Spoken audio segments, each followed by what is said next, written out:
আসসালামু আলাইকুম। @রুমানা শিমুল ব্লগ থেকে আমি শিমুল চলে এলাম ছোট্ট একটি রেসিপি শেয়ার করতে। আমার ছোট্ট মধ্যবিত্ত রান্নাঘরটিতে আপনাদের সুস্বাগতম। আজকে আমি করে দেখাবো কি করে ৩ মিনিটে রেডি পপকর্নগুলো ভাজা যায় বা ভাজা হয়। যারা নতুন তাদের আশা করি খুব কাজে আসবে। তো পপকর্ন ভাজার জন্য প্রথমে আপনার চুলার আঁচটা এরকম মিডিয়ামে রাখতে হবে। খুব হাই করা যাবে না, আবার খুব লো করা যাবে না। তারপরে দিয়ে দিতে হবে চুলাতে এরকম একটা ভারী কড়াই বা হাঁড়ি। দস্তার হলে ভালো হয়। আপনি ফ্রাই প্যানও প্রেসার কুকারও করতে পারেন। তো যাই হোক, এরকম ভারী তলাযুক্ত একটা হাঁড়ি নেবেন। তার মধ্যে এই পপকর্নগুলো সম্পূর্ণ ঢেলে নেবেন। রেডিতে কিন্তু বেশি কিছু করতে হয় না। এটার মধ্যে তেল, মশলা, নুন সব দেয়াই থাকে। এটা হচ্ছে সবচেয়ে ভালো ব্যাপার বা ইজি ব্যাপার। এটার জন্য আপনাকে কোনো কষ্ট করতে হবে না, এক্সট্রা কিছুই এটাতে আপনার অ্যাড করতে হবে না। শুধু কেচে কুচে যতটুকু সম্ভব কেচে কুচে মশলা সহ এটাকে ঢেলে দেবেন। প্রথম কাজ কমপ্লিট।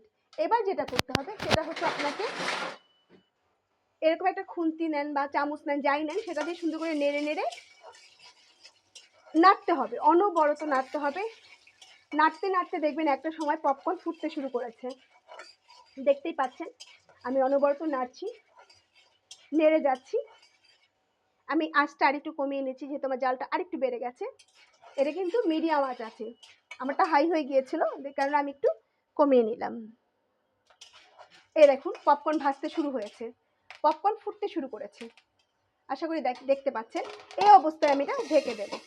এটা এমন একটা ঢাকনা দিয়ে ঢাকতে হবে যেন কড়াইটা পুরো কভার করে। তো যাই হোক, আমি ঢেকে দিচ্ছি। বিসমিল্লাহ।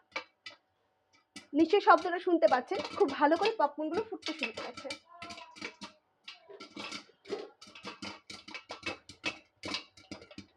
এবার আপনাকে লক্ষ্য করতে হবে কতক্ষণ এই সাউন্ডটা বা শব্দটা পাওয়া যায়।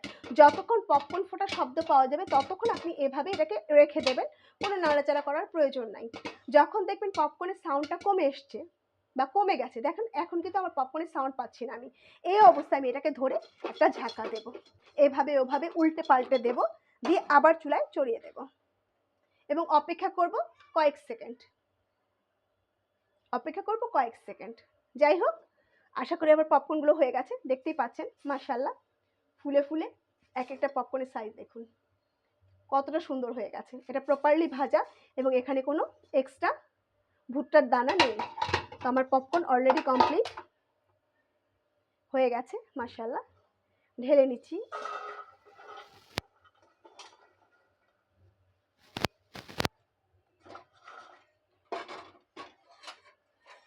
তো দেখতেই পাচ্ছেন কত সহজে রেডি পপকর্ন 3 মিনিটে হয়ে যায়। সত্যি 3 মিনিটই লাগে। তো আজকের মতো এখানেই বিদায়। Tata, bye bye. অবশ্যই পাশে থাকবেন বেল আইকন দিয়ে এবং শেয়ার করবেন, কমেন্টস করবেন। অবশ্যই সাবস্ক্রাইব করবেন চ্যানেলটাকে। আমার ছোট্ট চ্যানেলটাকে এগিয়ে নিতে আমার পাশে থাকবেন। ধন্যবাদ সবাইকে।